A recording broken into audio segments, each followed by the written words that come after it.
Et un jour, c'est un de nos amis qui a dit, il est venu à la maison, il a dit, j'ai rêvé que t'étais enceinte, tiens, fais un test. Mais non. J'ai dit, bah non, c'est pas possible. C'est un ami à toi ? Ouais. Et en fait, tout de suite, bim bim, la croix, mais en 3 secondes. Et là, ça a été un mélange de panique, d'émotion, c'était pas du tout prévu. Hugo, il voulait... 6 mois que vous vous connaissez ? Et ça fait 9 mois qu'on est ensemble. Ah. La maternité, c'est un projet bien réfléchi, un timing parfait, une carrière bien calée avant de se lancer. Enfin ça, c'est sur le papier, mais la vérité est tout autre. Et là, on dirait un début d'épisode, tu sais, d'un truc de crime et tout, alors que c'est pas du tout ça. Dans la vie, parfois, avoir un enfant arrive sans prévenir, et c'est ce dont on va parler dans cet épisode, entre autres. Bienvenue dans La MIF, le podcast qui parle de la famille telle qu'elle est vraiment imprévisible, intense et bouleversante. Et là, on va en découvrir pas mal de familles intenses. Et vraiment, cet épisode, suivez-le à fond, parce qu'il y a beaucoup de choses à dire. Et mon invitée, vous la connaissez évidemment, c'est Héloïse Martin, actrice, autrice, maman de 2 enfants, coureuse de marathon, de semi-marathon avec des poussettes, on comprend rien. Je comprends rien à ce qu'elle fait, d'accord ? Non, en fait, ce que je ne savais pas, c'est que en plus de tout ce qu'elle fait au quotidien, Héloïse est extrêmement sportive. Ne mens pas à nos auditeurs. J'ai la pression maintenant. Non, j'aime le sport depuis tout le temps. Maintenant, est-ce que je suis extrêmement sportive ? J'adore ça, j'essaye d'en faire le plus possible parce que ça me fait du bien, mais j'ai pas un bon niveau. Hein. Elle m'a dit ça parce que je cours normalement aussi je cours aussi le semi-marathon bientôt, mais en fait, je suis en train d'abandonner. Ah ouais, non, ça faut pas. Mais oui, parce que c'est je pense mental, Pauline. Ouais, moi je vais peut-être essayer de le faire. On le fait ensemble. On le fait ensemble. Okay. Oui, mais sauf qu'à un moment, tu sais, il y a un moment où moi je m'arrêterai, on sera plus ensemble. On se retrouve à l'arrivée, aux médailles. J'ai pas du tout présenté dans quel podcast on est. Je vous dis quand même bienvenue, chers auditeurs et auditrices, dans La MIF, le podcast de Wikaza. On a eu envie avec Wikaza de faire un podcast sur la famille, la charge mentale, parce que Wikaza, son travail, c'est aussi de nous délester de cette charge mentale grâce à des services de ménage, de beauté et de massage. Et donc, bienvenue dans cet épisode de La MIF avec nous, Héloïse. J'aimerais que d'abord, pour les gens qui ne te connaissent pas complètement, ou alors qui te connaissent, c'est de Danser avec les stars, puis d'autres, de la télé. Enfin, tu vois, on a vu avec notre réalisatrice, elle dit « Ah, mais attends, c'est dans Tamara !» Parce qu'en fait, moi, je l'adore. Donc voilà, est-ce que tu peux nous refaire juste un petit passage rapide de ta carrière ? Oh, waouh. Oui, moi, je suis donc comédienne depuis 12 ans maintenant. T'as 29 ans. J'ai 29 ans. Très jeune. Je suis bretonne, mais ça fait du coup un peu plus de 10 ans que je suis à Paris maintenant. Et j'ai commencé ma carrière, j'ai eu la chance de faire le film Tamara, et donc de jouer le personnage de Tamara. Et ça m'a lancée pour plein de projets merveilleux par la suite. Et puis oui, il y a eu Danse avec les stars. Je ne l'ai pas remporté, mais j'ai gagné autre chose grâce à l'émission. Notamment un chéri et 2 enfants. Oui. Alors, justement, là, après, on va revenir sur ta carrière, parce qu'en fait, c'est un peu aussi le nœud de notre discussion aujourd'hui. Tu dis que Danse avec les stars a changé ta vie pour plusieurs raisons. Bon, évidemment, c'est une très, très, très belle exposition. Et puis, t'as été... moi, je trouve que t'étais très, très bonne dans l'exercice. C'est gentil. T'as aimé, en plus, le faire. J'ai adoré. Moi, j'ai toujours aimé danser, tu sais, en soirée avec les copines et tout. Je savais pas danser à 2. Et c'était aussi une opportunité d'apprendre un peu toutes les danses. Ouais. Et puis l'émission, je la regardais pas vraiment, mais je la connaissais. Et non, c'était une aventure incroyable. J'ai fait que des belles rencontres. T'as fini combienième ? J'ai fait 8 primes sur 10. J'ai été éliminée en quart de finale. Oh, c'est ouf ! J'y croyais pas. C'est vrai que je pensais pas faire plus de 3 primes. Et en fait, je me suis donnée à fond. J'adore les challenges dans ma vie perso, mais aussi dans la vie pro. Et ça, c'était un de mes plus gros challenges et j'avais envie de tout donner, quoi. Et donc là, t'as eu des expériences amoureuses chaotiques, on en a un petit peu parlé quand on s'est parlé. Donc toi, t'étais un peu échaudée par l'amour, c'était compliqué. Ouais, c'était compliqué. J'ai eu des petites amourettes qui tenaient pas, alors que moi, je peux tomber amoureuse très vite. Et les garçons, ils aiment pas, ça leur fait peur. Et du coup, j'étais souvent en échec... dans des relations amoureuses parce que je m'accrochais peut-être trop vite. Et puis après, je suis tombée sur un garçon et c'était une relation très toxique pendant 5 ans, un peu violente. Enfin, c'était horrible. Et j'ai réussi à m'en sortir. Et puis après, il y a eu cette rencontre, un message. Enfin, tu veux que je raconte ma rencontre? Mais oui. On veut tout. Non, mais un jour, j'ai réinstallé Facebook et j'ai vu une demande d'amis qui datait d'il y a longtemps d'un garçon qui s'appelait Hugo. Et je l'ai trouvé mignon, donc j'ai accepté la demande, alors que j'accepte que des gens que je connais. Et, oui, parce qu'en plus, personnage public, il faut que tu fasses attention. Je fais hyper attention, exactement. Et là, j'accepte sa demande et je découvre un message qui date d'il y a 2 ans, qui date du soir de mon élimination dans Danse avec les stars en 2018. Et du coup, juste, je like le message. Et puis après, il m'a renvoyé un petit message, et puis moi un autre. Et puis petit à petit, on s'est envoyé des vocaux, parce qu'il m'a dit qu'il habitait dans le Nord et j'avais peur qu'il ait l'accent ch'ti. Oh, mais ça peut être sexy. Et je lui ai dit, envoie-moi un petit vocal et tout pour voir. Et du coup, non, on a beaucoup rigolé. Tu l'as testé en vocal? Je l'ai testé en fait, ouais. En fait, il est tombé amoureux de toi à travers l'écran? C'est ça. Il a eu pas un coup de foudre, mais un coup de cœur. Et c'était pas un message de déclaration d'amour, mais c'était un message hyper touchant. Où il espérait que je continue et que je m'épanouisse dans la vie. Et du coup, ouais, ça m'a touchée. Et puis c'était un peu au moment, tu sais, de la fin du 2e confinement, c'était début 2021. Et c'était un moment où on était tous masqués dans la rue, c'était un peu anxiogène. En plus, il y avait rien qui était ouvert, il n'y avait pas de bar, de restaurant, de cinéma, enfin rien. En fait, on pouvait pas faire de date un peu typique. Et du coup, on s'est rencontrés dans la rue, masqués. On s'est fait un check du coude. On a marché pendant 3 heures dans Paris. Et puis on a dit, 2-3 jours après, vas-y, on se revoit, on fait pareil. Et puis petit à petit, puis un jour, il y a eu un bisou. Et puis après... Un bisou avec les masques. Avec les masques, c'est ça. On s'est jamais vu sans masque.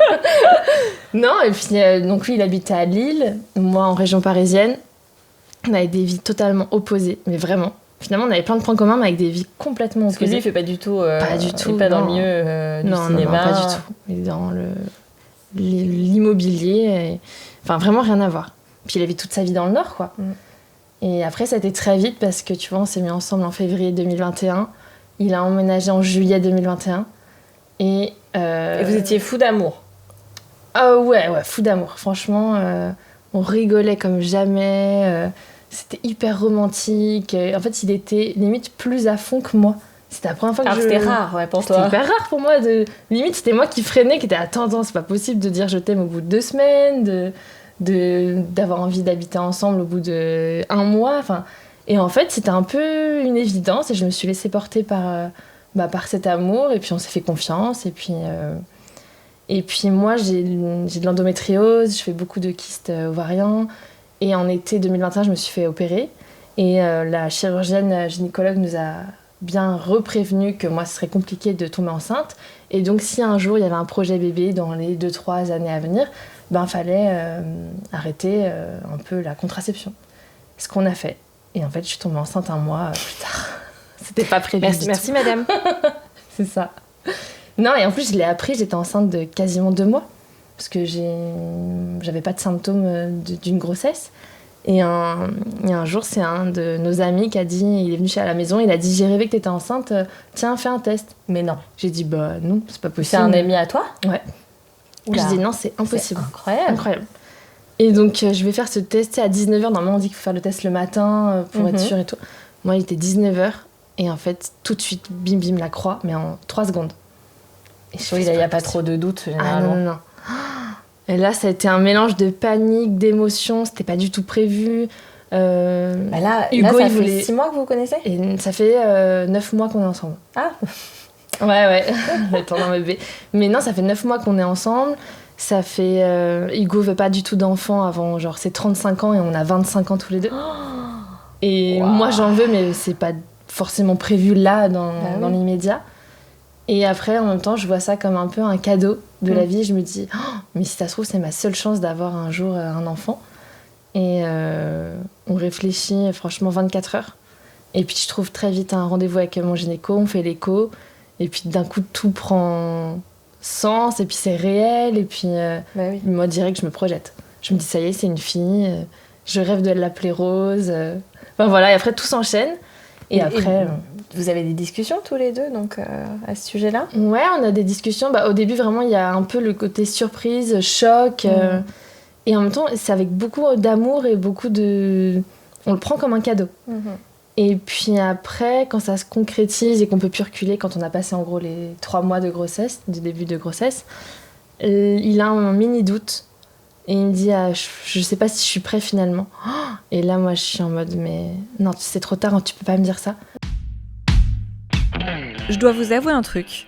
Même si j'aime du plus profond de mon cœur ma famille, le ménage gâche un peu notre quotidien. Du coup, quand je peux déléguer, je fais sans aucune honte appel à Wikasa. Sur Wikasa, tu peux réserver du ménage, mais aussi de la beauté et des massages avec des pros hyper qualifiés qui feront sûrement mieux le ménage que toi et moi. Et bizarrement, quand la maison est clean, tout va mieux. Et puis ça dure 2 heures, tu vois. Puis on en rediscute et il fait non, en fait, c'est juste que ça va être quoi notre vie après. Oui. Et en fait, on se connaissait que depuis 9 mois. Oui. C'est très tôt dans une relation pour s'engager. Là, c'est un engagement pour la vie, parce qu'avoir un enfant, c'est pour la vie après. Même si tu te sépares, tu vas te voir toute la vie. C'est ça. Et du coup, je l'ai aussi pris comme, pas un challenge, parce qu'avoir un enfant, c'est pas un challenge, mais écoute, on va... Enfin, non, mais je veux dire, je me suis pas dit, allez, un défi. Mais je me suis dit, écoute, on s'aime, on en a envie tous les deux, et on va apprendre ensemble. Et allez, c'est parti, on va voir le côté positif des choses, et voilà. Et moi, c'était une période où je bossais pas vraiment, enfin, pas beaucoup, parce que j'ai énormément travaillé, j'ai enchaîné 2 gros films au cinéma, 2 grosses séries TF1, j'ai fait beaucoup de théâtre, je faisais plein de projets différents, des courts-métrages, et puis là c'était une phase de ma vie où tu vois, ça avait un peu ralenti, j'avais moins de casting, j'étais appelée peut-être 3-4 fois par an pour passer un casting, que je réussissais pas forcément, j'avais pas de vision sur l'avenir, et je me suis dit, écoute, ça tombe aussi bien d'avoir ce bébé. Et puis en fait, avant même de l'annoncer à nos parents, moi j'appelle mon agent. Je me rappelle, on était dans une boutique de puériculture à Paris, on choisissait un lit, et je me dis, attends, il faut que j'appelle mon agent parce que je crois qu'elle a une bonne nouvelle à m'annoncer. Et donc elle commence, elle me dit que je suis prise pour une série. Et moi je suis trop contente, et là je lui dis, faut juste que je te dise, en fait je viens d'apprendre que je suis enceinte, ça se voit pas parce que ça fait que 2 mois, mais je suis enceinte. Et là il y a un gros blanc, et elle me dit, ah oui, mais du coup c'est pas possible parce que t'as la série. Et je dis, si, c'est possible, en plus ça se voit pas, enfin vraiment, puis même si ça se voyait un petit peu, il y a des moyens de le cacher. Mais bien sûr. Et puis elle a dit clairement, c'était non, ça va pas être possible, donc ça sera la carrière ou le bébé. Et moi, elle te demande d'avorter ? Non, mais non, parce qu'elle me demande pas de faire un choix d'avortement, mais elle me dit, ça va pas être possible de faire la série, j'appelle la production tout de suite, tu la feras pas. Mais tu batailles à ce moment-là ? En fait, je me dis que c'est pas possible, que la production, ils vont dire que c'est pas grave. Enfin, je suis pas malade, je suis pas enceinte de 8 mois sur un personnage qui doit vraiment être... très teenager, très jeune. Ça se passe à la montagne, il y a des gros pulls, enfin... En vrai, pour moi, je vois pas le problème.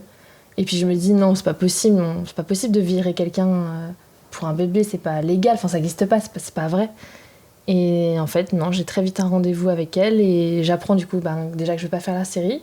Et puis elle me dit de profiter du coup de ma grossesse, et je dis ok, on se rappelle après. Sur le coup, je suis un peu choquée, mais je me dis je vais prendre du temps pour moi, je vais essayer de profiter de ces 7 mois de grossesse qui me restent, et puis c'est comme ça, je retravaillerai après. Oui, donc tu sais que là, c'est... En tout cas, pendant ce temps-là, elle ne te propose plus rien. Ah non, plus rien, mais c'est silence total. Moi, je n'existe plus, et il faut savoir quand même que moi, sans agent, enfin à ce moment-là, j'ai pas vraiment de contact avec le métier, j'ai pas de propositions, j'ai pas de rendez-vous qui sont créés, j'ai rien. Et c'est la première fois que ça m'arrive depuis le début de ma carrière, donc ça fait un peu bizarre quand même. Et heureusement, j'ai un petit peu d'argent de côté. Aussi, on a le statut de l'intermittence, je sais pas si tu vois ce que c'est, mais... Ah oui, j'ai été intermittente pas mal d'années. Et du coup, ça nous protège quand même beaucoup.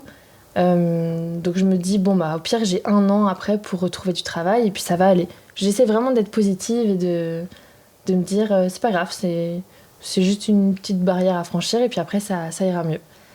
Et j'accouche, ça se passe super bien, je suis tellement heureuse. Moi, j'ai l'impression de revivre, de redécouvrir la vie en devenant maman.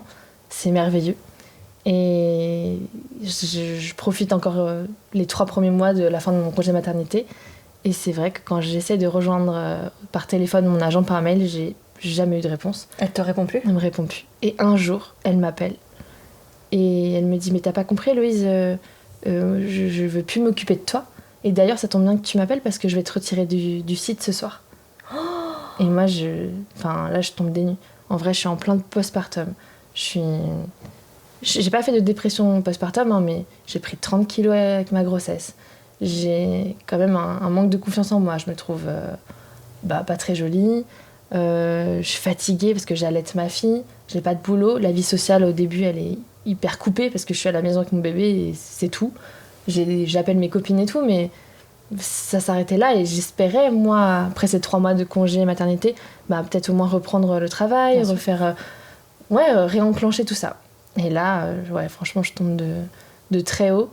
Et c'était, je pense que ça a été le plus dur dans mon postpartum, ça a été de me faire remercier comme ça. Oui, puis cette violence, en fait, dans la manière de...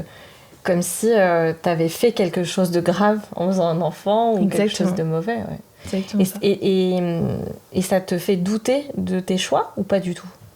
Moi, ça me fait douter de moi, de ma légitimité à continuer à être comédienne. C'est bête, hein, aujourd'hui, avec du recul, je me dis, mais non, c'est pas juste parce qu'on a un agent qu'on est bon comédien, qu'on est légitime, pas du tout. Mais j'avais connu que ce schéma-là. Et donc, j'étais en perte de confiance. Et puis moi, j'avais quand même enclenché un projet important pour moi. C'était l'écriture d'une BD qui s'appelle Les yeux fermés. Et toute la période de grossesse, au moins, j'avais du temps. Donc, je me suis full consacrée à l'écriture. Et ça m'a fait un bien fou. Tu t'es consacrée à l'écriture de cette BD pendant ma grossesse.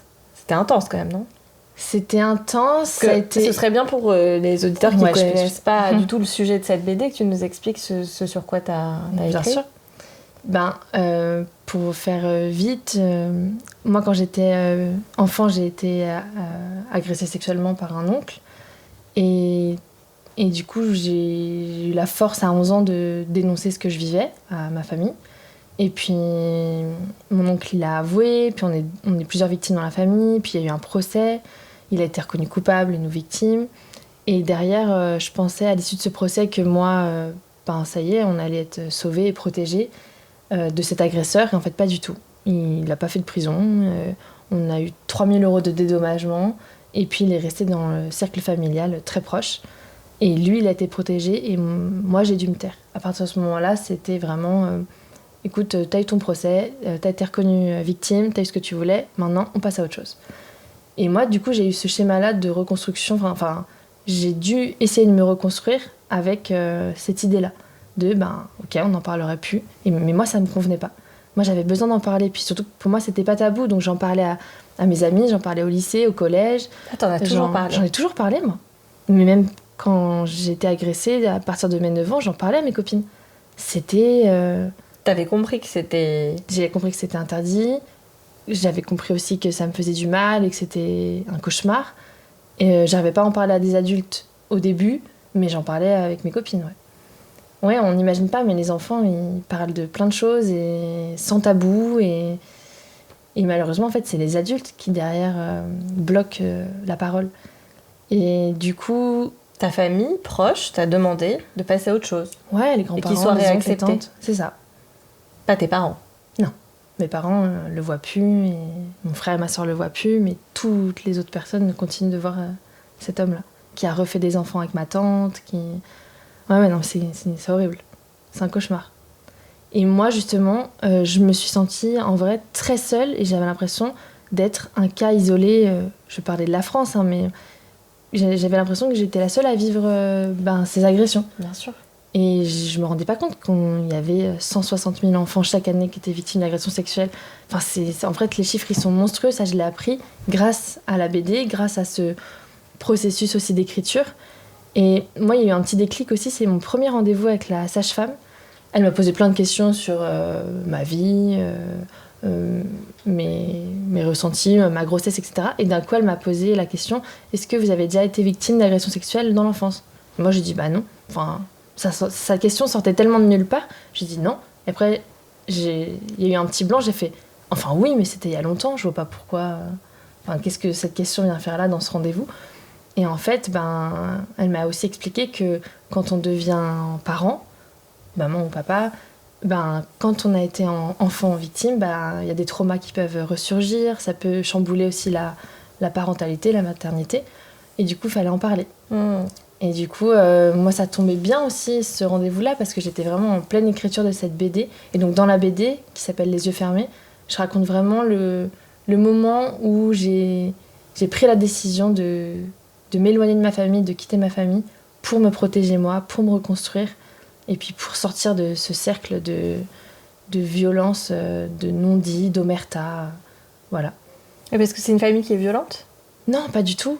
Mais la violence à travers les agressions sexuelles qu'il y a eu, et puis à travers le fait qu'on te demande de me taire, de passer à autre chose, de minimiser la parole de l'enfant, tu sais aussi ce discours qu'on peut entendre souvent de oui mais moi, par exemple les grands-parents, oui mais moi à mon époque c'était pire et on disait rien et voilà. Quel enfer. Et ça, moi je supportais pas de l'entendre. Ça me paraissait inconcevable. En plus j'allais devenir maman et en plus d'une petite fille, ça me paraissait mais d'une violence en fait, toutes les phrases qu'on avait pu me sortir quand j'étais enfant, adolescente. Et puis aussi un manque de confiance envers la justice. À ce moment-là, j'ai pas compris la décision de justice. J'ai pas compris qu'un magistrat puisse laisser en liberté un homme aussi dangereux. Et bref, et tout ça, oui, j'ai eu du temps du coup pour écrire cette BD. Et j'étais très fière. C'était un peu aussi mon deuxième bébé. Oui, ça a occupé beaucoup de ton temps en fait vraiment. Pendant la grossesse et ça t'a permis de pas focaliser sur les tournages que t'avais pas. Exactement. Sauf que t'accouches. J'accouche. Elle te vire de l'agence avec beaucoup de tact apparemment. Voilà.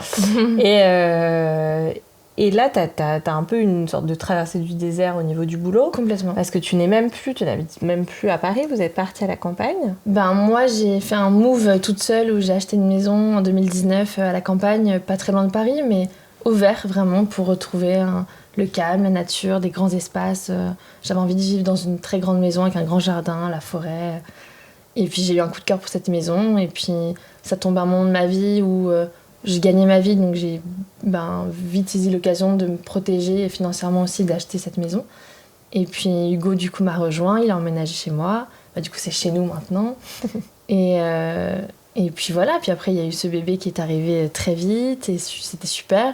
Et moi il y avait l'écriture de la BD qui prenait du temps, c'était très lent parce qu'il y a plusieurs personnes qui aussi entraient en jeu. Oui. Pour la création de ce projet. Mais j'avais plus de tournage, j'avais plus même pas un appel, un mail, rien. Au début, c'est pas grave parce que je me dis que ça va durer quelques mois puis ça va revenir après, c'est pas grave. Et puis en fait, c'est jamais revenu.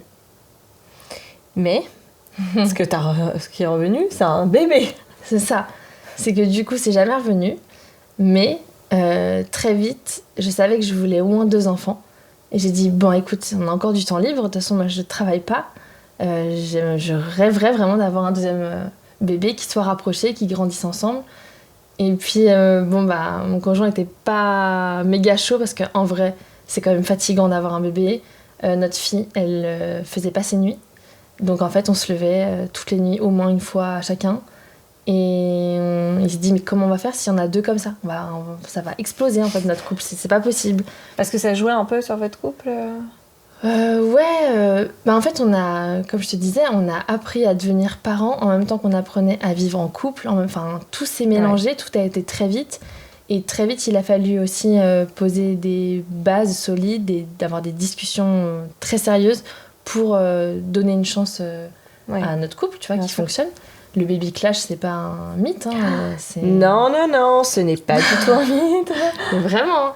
Mais tu sais ce moment où là, c'est à toi d'y aller. Non, c'est moi. Non, c'est toi. Alors, en fait, tu t'engueules, mais pas fort. Oui, c'est ça, en chuchotant la nuit, je connais bien. Mais non, c'était plutôt sur la gestion de la maison. On a chacun nos défauts, nos qualités.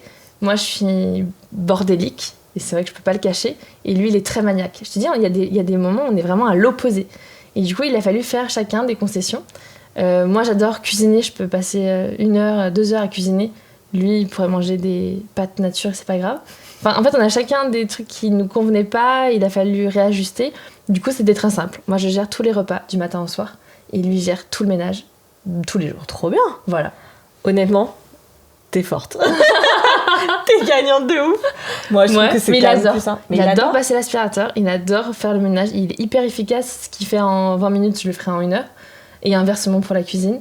Mais il fait toutes les lessives, tous les franchement, il papiers gère et tout, c'est Ah, qui par contre, toute la paperasse, l'administratif, c'est moi. Ah ouais? Ah ouais. Et c'est du taf. Hein. Bah ouais, moi je déteste ça. C'est horrible. Tout, parce que du coup, quand t'as des enfants, t'as plein de papiers de déclaration à faire, trouver la place en crèche. Parce que ça, c'était un cercle aussi. Enfin, c'était une question à se poser, mais si moi je gardais mon enfant, ça me donnait pas de chance de travailler. Bien sûr. Sauf que si je travaille pas, j'ai pas d'argent pour mettre ma fille à la crèche. Et j'ai fait le pari fou parce que ça coûte très cher la crèche chez nous. On était vraiment. C'est des sommes. Je pensais pas dépenser autant pour un enfant. Et du coup, c'était vraiment l'équivalent de mon salaire. Et donc, tout mon salaire passait dans la crèche, mais ce qui me permettait de dégager du temps libre pour essayer de développer du coup mes projets. Parce que du coup, j'ai vu aussi le fait d'être laissée à l'abandon comme un challenge, de me dire ok, on veut plus de moi, c'est pas grave, moi je vais revenir avec mes projets. J'ai plein d'idées, j'ai envie de faire plein de choses, que ça soit avec la BD, mais aussi je voulais réaliser mon premier court-métrage, j'écrivais là mon premier long-métrage, et il a fallu créer aussi ces opportunités, ces rendez-vous, faire des rencontres. T'es forte, j'ai pris ce temps-là. Non, je sais pas. Bah si. T'aurais pu te dire je laisse tomber, je vais faire autre chose. Non. Ce métier, il est tellement dur. En fait, ouais. Je le sais un petit peu parce que j'ai 2-3 copines comédiennes et un copain aussi comédien. Et je sais qu'il n'a pas du tout la même pression. Acteur-comédien, il n'a pas du tout la même pression. Il me dit, moi, jamais on va me demander « Ah, t'as un enfant ou t'as 2 enfants ?» Jamais. Il y a aussi la question de l'âge chez les femmes dans ce métier-là où on va dire « Ouais, mais bon, là, tu vois, t'as plus 20 ans, quoi. T'es là, quoi? Qu'est-ce que c'est que ce truc ?»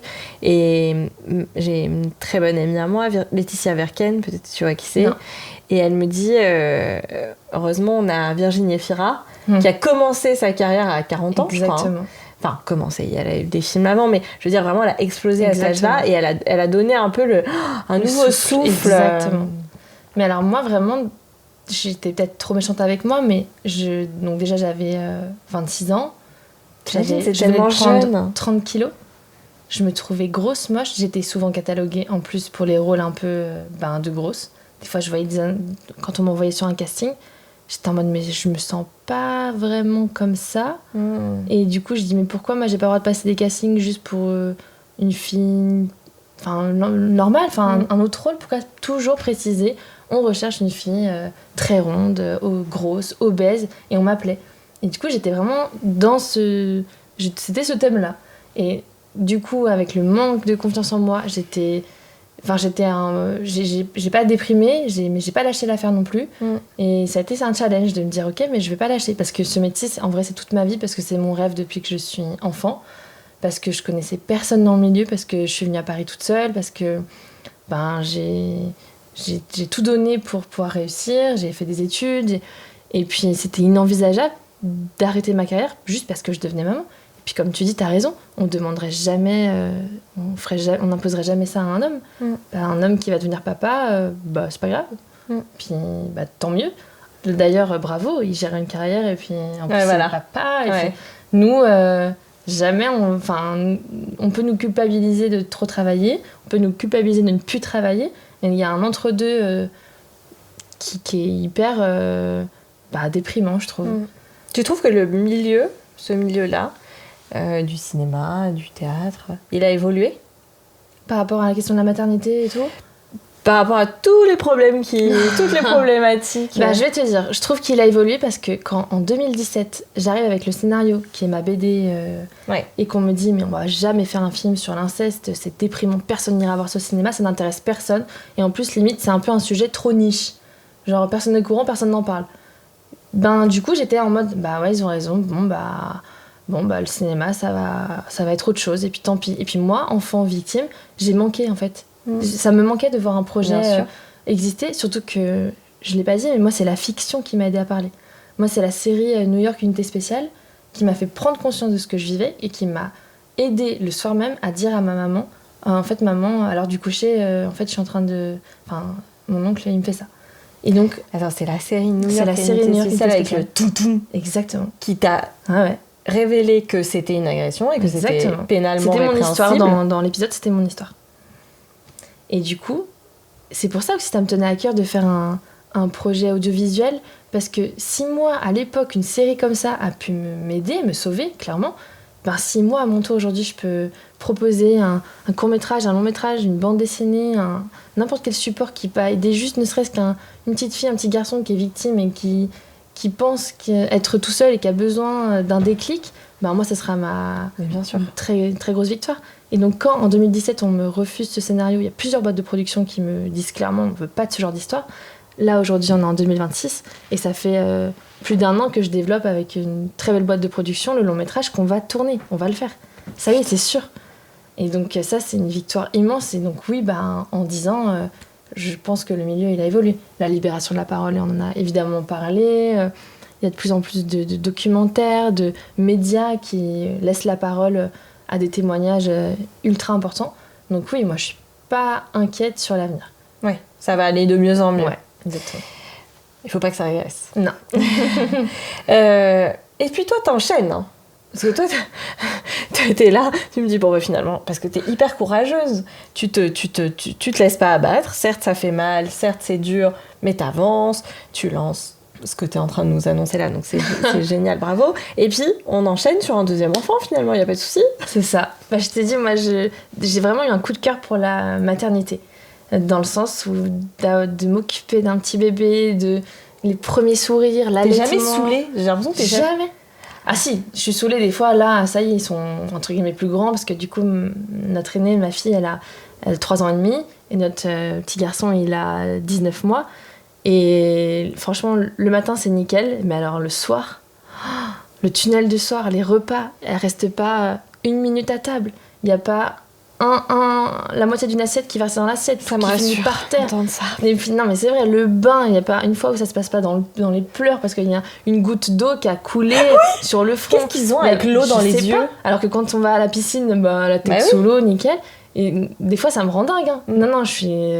tu t'énerves. Rassure-toi, je m'énerve, après je culpabilise. Non mais Héloïse, t'es tellement douce que tu t'énerves comment? Tu fais arrêtez maintenant. Non.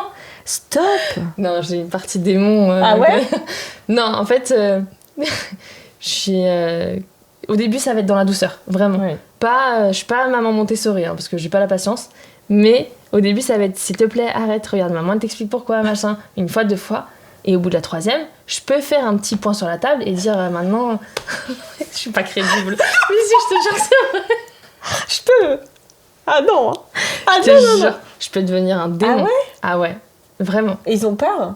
Ouais, bah ouais, ils ont peur. Et puis après, vraiment, je culpabilise parce que j'ai un peu trop crié. Non, c'est horrible. Je déteste. Moi, je déteste crier. Crier, c'est horrible. Et vraiment, je l'ai toujours dit à Hugo. J'ai dit, on se fait une promesse. On peut ne pas être d'accord, on peut s'engueuler, mais on ne crie pas, et encore moins devant les enfants. Ouais. Ça peut traumatiser. Mais des fois, on va les engueuler. J'ai appris, mais après, c'est hyper culpabilisant ce que je vais dire, mais que vraiment crier sur eux très fort, c'est comme des petits traumas, des petits fragments. Exactement. Et moi, tout de suite, ça, je l'ai vu, je l'ai lu, je l'ai entendu. J'ai dit, on se fait une promesse, on ne crie pas devant les enfants. Et des fois, c'est dur parce que. Ah ouais, moi, je crie ils me poussent à bout des fois. Ouais, voilà, c'est ça. Ouais, non. Moi, j'ai une copine, elle a deux garçons, et franchement, ils sont très, très, très durs.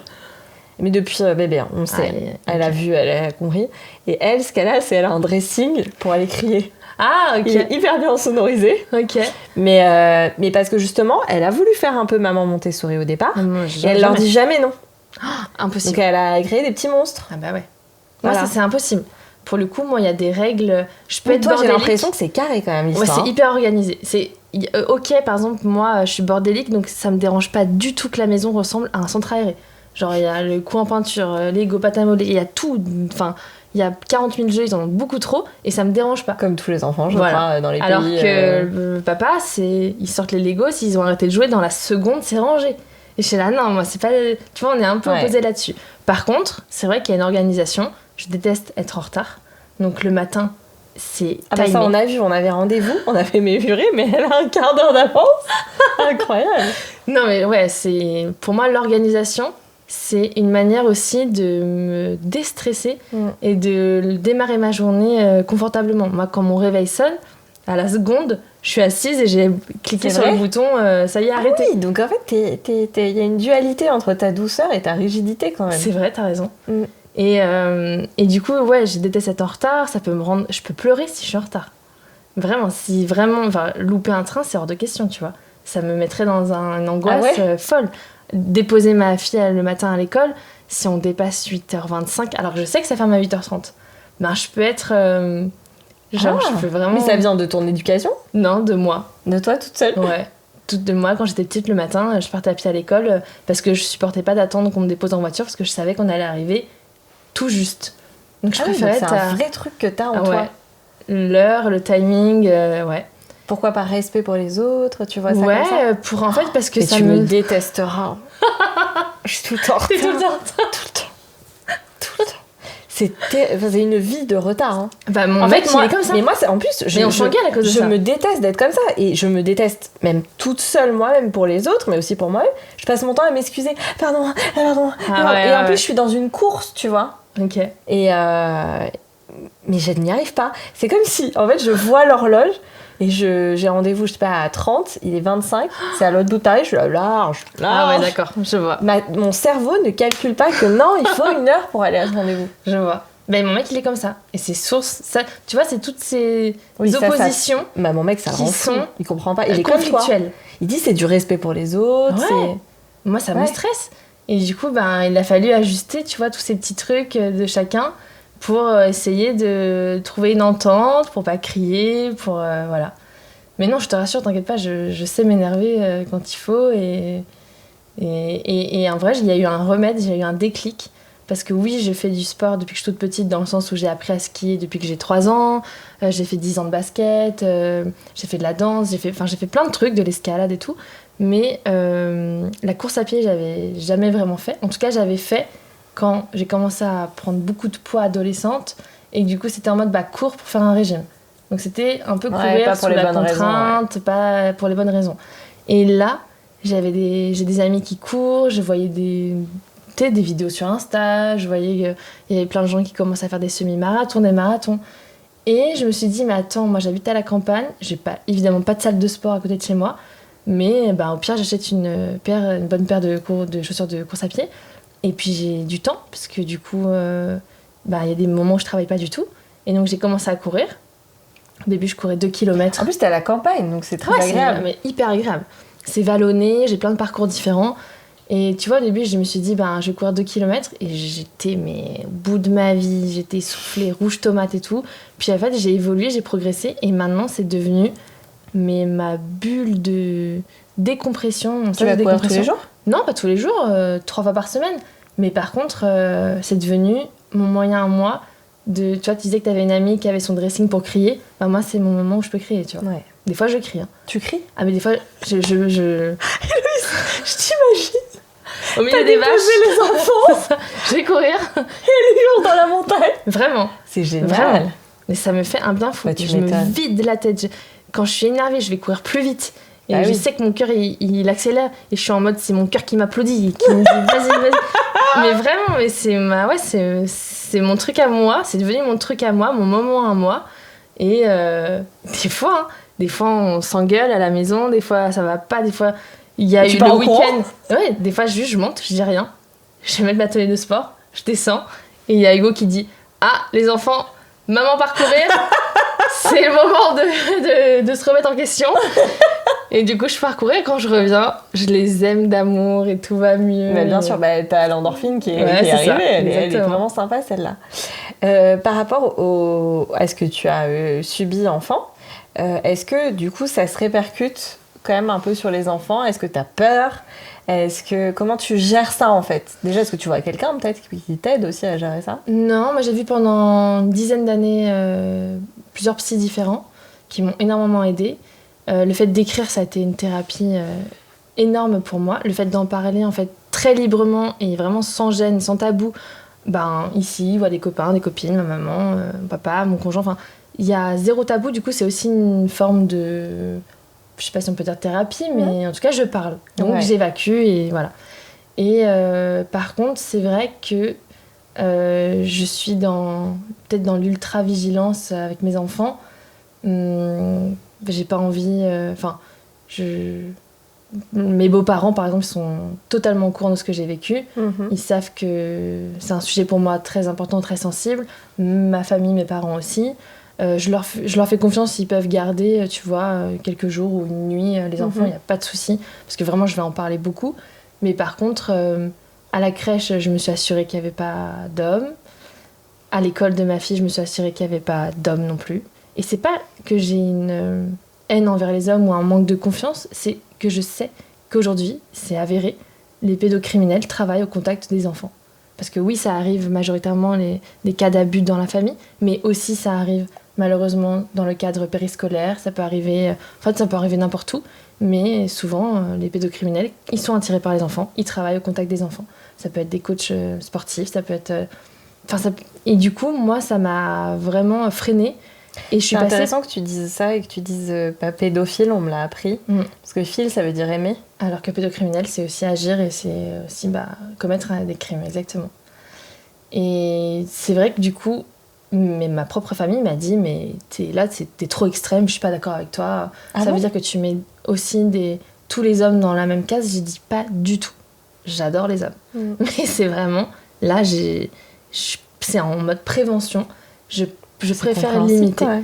Bah ouais. Et tu vois, j'ai fait des interventions dans des gendarmeries, à l'Assemblée nationale. Et en fait, tous les gens qui travaillent sur des sujets au quotidien, qui traitent justement d'abus sexuels sur les enfants, me disent à quel point j'ai raison. Et me disent à quel point ça arrive tout le temps et partout. Mais c'est encore toujours les mêmes, c'est pas tous les hommes, c'est pas toujours des hommes, mais c'est toujours des hommes. Quasiment. Et tu vois, là, en décembre, j'ai vu, il y a eu combien d'affaires à Paris, là, dans le cadre périscolaire, dans les écoles publiques parisiennes. Et en fait, je suis terrorisée. Mais oui, et du coup, je me suis dit, en fait, moi limite, j'étais en train de douter de moi et de ma peur, et je me suis dit, non, en fait, je fais bien pendant un temps, parce qu'après, au collège, ils seront plus grands, c'est pas les mêmes risques, et puis... Les enfants, ils parlent plus facilement peut-être au collège, mais quand ils sont tout petits, à 3 ans, 4 ans, 5 ans, que c'est compliqué en plus de parler du corps, il faut pas mettre de tabou sur les parties du corps, mais c'est délicat, je préfère pas qu'ils soient au contact d'hommes, sur des hommes que je ne connais pas, qui voient 1 heure ou 2 le soir, ou tous les mercredis, c'est pas possible. Donc j'ai fait ce choix-là pour, comme on dit, il faut mieux prévenir que guérir. Voilà, moi c'est ma façon à moi de limiter. Ton conjoint il te soutient. Il est 100% d'accord pour le coup. Je pense que pour le coup, on peut que te comprendre. On est désolé pour tous les hommes en périscolaire et tous les hommes qui eux ne sont pas... Qui sont bienveillants, qui font très bien leur travail. Exactement. Bien sûr, mais ils ramassent pour les autres. Exactement. Et les autres, ils sont beaucoup quand même. Voilà, les autres malheureusement sont... moi, des chiffres que j'entends vraiment quand justement je te dis j'interviens à l'Assemblée nationale et tout, mais les centaines, on parle pas de 100 ou 200 agresseurs en France, on parle de milliers et de dizaines de milliers et de dizaines de milliers en liberté aujourd'hui au contact des enfants. Et en fait, quand on a les chiffres qui ne mentent pas, juste ça fait peur et ça fait prendre conscience qu'aussi moi, mon rôle en tant que parent, moi tu vois, j'en voudrais jamais à mes parents de pas avoir vu ce que je vivais, ils ne pouvaient pas savoir. Ça vraiment, je les ai toujours rassurés là-dessus. C'était impossible. Parce que de toute façon, un agresseur, il va être beaucoup plus malin, il va être dans la manipulation, il va très bien savoir s'y prendre pour agresser. Par contre, moi aujourd'hui, maintenant que je suis maman, comme je connais un peu la face cachée, je préfère être dans l'ultra-protection un temps. Et puis, par contre, il n'y a pas du tout de climat anxiogène à la maison, on n'en parle jamais. Mes enfants ne sont pas du tout au courant de ce que j'ai vécu. Mais par contre, tu vois, ils se lavent tout seuls, mes enfants. Même mon petit garçon qui a 19 mois, il se lave tout seul. On lui a très vite appris à prendre une fleur de douche, à mettre du savon. On dit, non, toi, frotte partout. Et ça me paraissait logique. Moi, c'était ma limite que je me suis fixée, c'était, je pourrais jamais toucher leur partie intime, tu vois. Tu peux pas. Pendant le changement de couche et tout, je peux pas. Tu peux, ouais. Non. Il y a 1 ou 2 ou 3 cotons entre le change et puis leur partie intime. Ça, c'était ma limite que je pouvais pas franchir, quoi. Ouais, parce que j'ai peur, parce que... Ouais, forcément, ça fait écho à... Attends, mais... Ok, on est les parents, et ok, ils sont des bébés, ils peuvent pas c'était ma famille aussi. Ouais, c'est ça. Ouais, ça te ramène à trop de choses. Ouais. Bon, en tout cas, moi, je te trouve hyper courageuse. Bah, Et de te battre, d'aller à l'Assemblée, d'aller dans des gendarmeries, parce que ça ressasse quand même à chaque fois. C'est pas Ça ressasse. Et en fait, tu sais, quand j'ai sorti ma BD, c'était le 8 mars 2024, je me suis pris une avalanche de messages sur les réseaux de gens qui avaient vécu la même histoire que moi. Mais vraiment 100% des messages. Et j'en ai pleuré, mais après on a fait une tournée, tu sais, de dédicaces avec la BD. J'ai rencontré plein de gens. Et le nombre de remerciements que j'ai eu, le nombre de... Mais même des mamies de 80 ans qui venaient avec la BD, disaient merci, moi, à l'époque, on m'a pas cru, et puis c'est exactement comme... Et vraiment, j'ai entendu des témoignages d'enfants, enfin, je pleure jamais, mais c'était horrible. Franchement, c'était horrible. Oui, c'était beaucoup pour toi à supporter, en fait, tout ça. Pardon. Non, c'est pas grave, tu peux pleurer. C'est...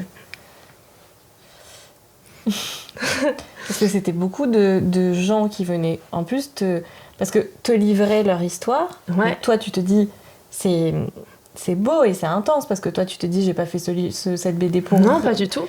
Pour rien. Au contraire, elle a servi à quelque chose. Elle est utile, en fait, au-delà d'être une thérapie pour toi, c'est une thérapie pour les autres. Mais recevoir aussi tous les témoignages, ça devait pas être facile. Je m'attendais pas, en fait, à ce qu'il y ait autant de milliers de personnes qui me suivent et qui aient vécu la même histoire que moi, d'avoir autant d'injustice dans un pays où on dit que c'est le pays des droits de l'homme, et que dalle, franchement, c'est un pays où on protège pas assez les enfants, on met pas la parole de l'enfant assez au centre, Et moi, c'est pour ça qu'aujourd'hui, je me dis, mais j'ai la chance d'être comédienne, d'être invitée dans des médias, de pouvoir parler. Si je peux être la porte-parole de tous les gens qui peuvent pas parler, moi, ouais, c'est mon devoir, quoi. Tu vas en parler à tes enfants un jour? Ouais, bien sûr. Je sais pas quand ou comment, mais ouais. Oui, peut-être que quand toi, tu seras prête avant même que eux soient prêts. Ouais. Parce qu'un enfant, il est prêt, en fait, à entendre les problèmes de ses parents. Ouais, sûrement, mais... En plus, aujourd'hui, vraiment, je suis plus traumatisée, parce que ça fait tellement longtemps que j'en parle, et puis je me suis vraiment reconstruite, et je suis vraiment très heureuse dans ma vie, et même en tant que femme, je suis épanouie. Vraiment, j'ai pas de problème, tu vois, de sexualité, pas du tout. Oui, parce que ça, c'est assez récurrent, comme... Ouais. J'ai d'autres problèmes, j'ai eu beaucoup de troubles du comportement alimentaire, j'étais anorexique, puis boulimique, puis... Tu vois, c'est toujours un ajustement. Le contrôle sur ton corps. Ouais. J'ai appris il y a pas longtemps que l'endométriose, c'était aussi peut-être une des conséquences des agressions sexuelles, parce que ton corps à l'intérieur, ça va pas, donc il essaie à moitié de s'auto-mutiler, s'auto-protéger, il y a un dérèglement hormonal, donc je sais l'impact que ça a, et en même temps, oui, bien sûr que j'en parlerai à mes enfants, et quand ils seront prêts, et quand moi je serai prête aussi à livrer cette partie de ma vie. Parce que j'aime pas quand les gens me voient comme une victime. Ça me définit pas. Ça, c'est un grand sujet. J'ai une amie, j'en parle parce qu'elle a écrit un livre où elle retrace le destin de femmes. Elle a refait la route de Thelma et Louise et elle retrace tout ça. Et elle s'est fait agresser dans un taxi. Et en fait, elle dit qu'elle en a marre d'être bloquée dans le statut de victime parce qu'elle a besoin d'en sortir. C'est ça. Elle veut plutôt... Elle dit, je voudrais qu'on s'attarde moins sur moi que sur la personne qui a fait ça et essayer de comprendre d'où viennent aussi ces comportements parce que, c'est des malades, c'est des gens malades qui doivent être enfermés, soignés, etc. Clairement. Donc c'est pas normal qu'ils soient dehors. Mais au-delà de ça, elle dit, en fait, c'est aussi des comportements misogynes. Donc on leur a appris des choses et certainement, elle dit, lui, je pense, parce que c'était dans un autre pays, etc. Et elle dit, je pense que pour lui, il a le droit de prendre mon corps, en fait. Il avait été éduqué avec ces règles-là. Exactement. Mais c'est pas parce que ça n'excuse rien, tu vois. Ah bah non. Mon oncle, au procès, il a essayé de minimiser en expliquant que lui aussi avait été victime enfant de la part d'un oncle. Vrai ou pas vrai, limite, j'ai envie de te dire, j'en ai rien à faire. Bah bien parce sûr. Que c'est pas parce que t'as été victime que tu dois reproduire. Et en fait, c'est toujours ces mêmes arguments-là de « oui, mais nous à l'époque », ou « oui, mais c'est comme ça », « oui, mais c'est la tradition », « oui, mais c'est la culture ». Et en fait, ce sera jamais pour moi une excuse. Tradition, culture, tout ce que tu veux. Tu sais que tu fais du mal. C'est un peu, c'est inconcevable. Et tu vois, j'ai vu l'autre jour un truc sur Insta, ça m'a tellement parlé. J'ai dit que je voyais que nous, on était une génération où on va beaucoup voir les psys. On en parle sans tabou. En fait, on va voir des psys pour des traumas qu'on a eus à cause de gens qui n'ont jamais voulu aller voir des psys, qui n'ont jamais voulu parler, qui n'ont jamais voulu... Et j'ai dit, c'est vrai, on est une nouvelle génération, nous, où, au-delà de la libération de la parole, on a envie de prendre soin de nous, de notre mental, on n'a pas envie de traumatiser, on n'a pas envie de reproduire des schémas un peu systémiques de violence ou de choses qui nous ont bouleversés, qui ont ralenti notre façon de se construire adolescent ou adulte. Et c'est pour ça que je suis pas vraiment inquiète sur les générations à venir où on parle oui, où ça va aller mieux pour toi. Ça va aller mieux, ouais, ça va soigner un peu ce monde malade de ce fait qu'on puisse prendre le corps des autres et en faire ce qu'on veut. Exactement. Ça paraît fou. Donc t'as ton deuxième enfant, vous avancez toujours avec Hugo, vous êtes toujours amoureux, ça va, vous tenez bon, parce que un enfant, ok, 2 enfants. Bah, franchement, la grossesse, elle passe en un claquement de doigts. Ça se passe bien, ça se passe très bien dans le couple. À chaque fois, on est trop content de se dire que y a un bébé qui arrive, ça va être chouette. Il est un peu plus stressé que moi parce qu'il y a quand même ce truc de attends, mais des fois on galère avec un, ça va être comment avec 2? J'ai dit mais t'inquiète, ça va le faire. On est déjà dans les biberons, les couches et tout. On mais veut juste. Niveau boulot, tu fais comment? Parce que tu gagnes encore ta vie Alors j'ai commencé à faire aussi des projets d'influence qui m'ont un peu aussi sauvée financièrement parce que ça a été très galère. Puis moi, avec Hugo, il y avait une règle aussi, c'est on fait tout à 50-50. Peu importe combien il gagne, peu importe combien je gagne. Du coup, je me devais d'assurer et de jamais vouloir lâcher, jamais être dans le rouge, jamais.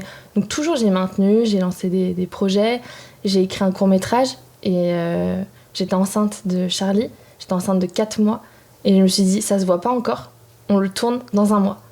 Et j'appelle des comédiens, du coup j'ai retrouvé une agente qui est formidable, hyper féministe et elle est trop cool. Et j'ai eu peur quand même de lui annoncer que j'étais enceinte. Bah tu m'étonnes. Et je lui ai dit oh là ça fait 4 mois, va peut-être falloir que je lui dise.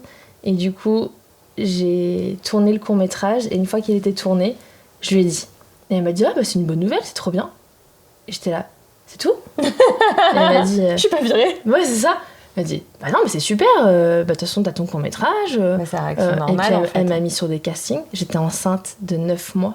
J'ai passé un casting, j'ai accouché 4 jours après. Mais non. Donc au casting, je savais que j'allais pas avoir le rôle. Mais c'est pas grave, c'était une rencontre, c'était un chouette ça exercice. peut toujours déboucher sur autre chose. Ouais, exactement. Et la grossesse s'est trop bien passée. Dans le couple, franchement, on avait un super rythme. En fait, on avait un bon équilibre à 3. Hugo, Rose, moi, ça marchait super bien. Évidemment, le deuxième enfant, ça fait toujours un truc de mais comment on va l'aimer autant que le premier? Tout le monde se pose cette question. Et vraiment, c'est exactement ça. Et en fait, quand Charlie il est arrivé, je me suis mis un projet n'importe quoi d'accoucher sans péridurale. J'ai dit mais je sais même pas pourquoi je sais pas.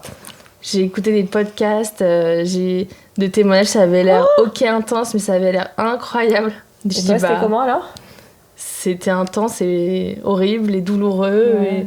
Et du coup, j'ai fini au bout de 18 heures perdant la péridurale et elle a pas marché. Et j'ai accouché au bout de 27 heures. Oh, 29 heures mon premier accouchement. Et on m'a dit t'inquiète, le deuxième ça va 2 fois plus vite. Je m'attendais à le faire en 10 heures. Non, j'ai gagné 2 heures, 27 heures. C'était horrible. C'était horrible. J'ai cru mourir. Bah tu m'étonnes. Vraiment, j'ai dit au revoir à Hugo à un moment donné. Ils m'ont shooté avec du gaz pour que t'arrêtes de dire au revoir. J'arrête de dire au revoir, c'est ça. Mais je l'ai fait, j'ai réussi. Et en fait, par contre, magique, le corps de la femme, parce que 1 heure après, j'avais plus mal, j'étais au top, je marchais. C'est vrai que c'est ouf ce moment où on accouche, où le moment de l'accouchement, c'est quand même le climax de la douleur. Hein, parce qu'on nous écartèle, finalement. Ouais. Et le moment où c'est fini, t'as plus mal? Plus mal. Il est passé. Bah attends, qu'est-ce qui s'est passé? Déjà, comment il est passé? Oui, et après... parce qu'il est très gros quand même par rapport à tout ce qui est au niveau de moi. 4 kilos, ouais. 4 kilos, toi? Ah oui, non, bah d'accord, j'ai pas eu ça. Ouais. Okay. Et ouais. 4 kilos ouais. Mais il avait bien été nourri, 2 semaines d'avance. Alors pour le coup, pour Rose, j'ai pris 30 kilos et elle faisait 3,6 kg. Et Charlie, j'ai pris 8 kilos et il faisait 4 kilos. Et ben voilà. Charlie, il a la pêche, Charlie, il est au top, il est au taquet, il adore manger. Et non, et en fait, le rythme... En fait, moi, j'ai fait toujours des bébés d'été. Donc à chaque fois, il y avait les 2 mois de vacances Trop d'été bien. pour profiter ensemble. Et c'est surtout les rentrées où Hugo reprenait le travail qui étaient compliquées, où je me retrouvais à chaque fois toute seule avec un bébé. Et j'allaitais. Puis moi, on a mis les enfants qu'au bout de leurs 6 mois. Donc vraiment, pendant 6 mois, j'étais toute seule, H24 avec les enfants. Et t'en veux un 3e, Héloïse, tu m'as dit. Ouais, mais là, Hugo, il veut pas du tout, lui. Ouais. Non, pas du tout. Pas pour l'instant. Ouais, pas pour l'instant. Et oups. Non, je rigole. Ah non, il fait gaffe. Et là, aujourd'hui, donc, vous avez trouvé un rythme? On a trouvé un rythme. On a trouvé un rythme où vraiment, si on sort de ce rythme-là, c'est pas possible. Ça fait du mal au couple, à la famille. Donc vraiment, on se tient à ce rythme-là, pour l'instant. Parce que mais c'est une organisation. Hein. Tu disais tout à l'heure, c'est très carré, mais oui, pour le coup... c'est obligatoire, non? C'est obligatoire. Mais vraiment, c'est notre façon à nous de tenir, parce que du coup, c'est vrai qu'on n'est plus qu'un couple, on est une équipe. Vous avez des moments tous les deux? Ah bah alors très vite. Ça, tous les deux, on était d'un commun accord, on se l'a imposé. À chaque fois, tu vois, quand Rose, notre premier enfant, est né, 4 mois après, on a commencé les soirées babysitting pour nous faire des concerts, nous dater. C'était obligatoire. Parce que sinon, très vite... Mais tu te sépares. Hein. Bah ouais, tu te sépares. Mais c'est la vérité. Un enfant, ça rapproche pas un couple. Non. Il y a de l'amour, il y a énormément d'amour. Oui, c'est les moments à 3 où t'es là genre, c'est trop intense. Mais au quotidien, sur le long terme, je comprends pourquoi les couples se séparent en tout cas. Et du coup, nous, on avait envie de donner une chance à notre couple et de dire, attends, on s'aime, donc il n'y a pas de raison qu'on se sépare. Et du coup, ouais, il y a au moins une fois tous les 10 jours, on fait une soirée à nous, à Paris ou vers chez nous, à la campagne. On a des super babysitters qui connaissent les enfants depuis qu'ils sont nés. Toi, tant que c'est des femmes, tout va bien. Ouais, exactement. Oui, puis quand je les connais bien, que... Et le boulot, alors, quand est-ce qu'on te retrouve sur les grands écrans de la vie? Écoute, l'année dernière, j'ai tourné un long métrage, une comédie, qui sortira au cinéma là, en septembre ou octobre 2026. Mais t'es trop forte. Ça m'a fait trop du bien. En fait, t'as eu très peu de pauses, hein, finalement. Parce que j'ai eu de 2021 à 2025. T'as fait 2 enfants. Mais moi, j'avais... Toi, t'aurais pu travailler en même temps. J'étais dispo, j'étais là, j'étais motivée. J'avais envie. C'est une pause qui m'a été imposée. Et moi, je refuse d'être que maman. Je vais être très malheureuse. J'adore mes enfants, j'adore être maman, mais je suis pas que maman. J'adore être femme, j'adore être une runneuse, je sais pas comment on dit. Ouais, j'adore tourner, j'adore jouer, j'adore reprendre les coachings de ma coach qui me prépare sur des projets. Pour moi, tout est complémentaire, il n'y en a pas un que j'ai envie d'éliminer. Et donc c'était hors de question en fait de plus travailler. J'aurais été vraiment, mais là j'aurais déprimé, j'aurais été malheureuse et de toute façon je n'aurais pas laissé faire cette coupure plus longtemps. Et du coup franchement je me suis rebougée, j'ai refait des rencontres, je vais dans les festivals, mon court-métrage il tourne partout en festival et on a des super retours donc c'est ultra encourageant pour la suite. Et puis j'ai tourné dans le premier long-métrage donc de Anaïs Edou qui sort là à la fin d'année. Ça m'a fait du bien, c'est un rôle hyper fun. C'est une comédie avec Joey Starr, Pierre Richard. Non, mais c'est cool. Alors, Joey Starr, Pierre Richard, c'est 2 mondes. Rien à voir. C'est clair. Oui, c'est clair. Et ils ont été sympas avec toi? Oui, très bien, tout le monde. C'était génial. On était une super team. Il y a un rôle que tu rêverais d'avoir? Genre jouer des rôles un peu plus tragiques? Ouais, bien sûr. Déjà, moi j'étais quand même cataloguée, comme je te disais, un peu les rôles de fille ronde, bonne copine. Et puis après, j'ai été cataloguée très comédie. Et moi, ce que j'adore aussi, c'est voir des films un peu plus auteurs. En fait, j'aime tous les genres. Et du coup, ça m'insupporte aussi de mettre les gens dans des cases. Donc évidemment que j'adorerais faire un projet ultra différent de ce que j'ai pu faire. C'est pas vraiment des rôles, c'est aussi... Il y a plein de réalisateurs et réalisatrices avec qui je rêverais de travailler. Oui, c'est ça. Donc, mais je vais pas te donner un nom, il y en a tellement. Et du coup... les tournages, les films, c'est des travails d'équipe, donc j'adore rencontrer les gens, proposer plein de choses. Et moi, le long métrage que j'écris, c'est sur mon histoire, et donc forcément, ce sera pas forcément une comédie, mais pourquoi pas avoir un rôle dedans, ouais. Ou le rôle, finalement. Il faut vouloir se replonger autant dedans. Non, c'est pas ça, c'est que c'est du travail, je le vois. Ouais. J'écris le scénario pour l'instant toute seule, je vais le réaliser toute seule. Je suis hyper bien accompagnée par des producteurs, mais il va y avoir j'espère un super casting qui sera là. Et puis, c'est beaucoup de travail. Moi, évidemment, j'adorerais avoir un des rôles dedans. Un peu que... Enfin, parce que ça me fait penser à Andrea Bescon. Avec les chatouilles, ouais. Ouais. Où du coup, elle incarne le rôle principal. Et multiples casquettes.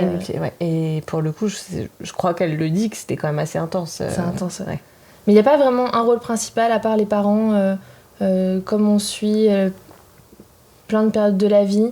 Tu vois, si j'ai un rôle, ça sera sur une partie du film. Oui, voilà. Ça sera pas oui. sur tout le film. Ah bah oui, c'est pas ce que je dis. Tu peux pas tout regarder.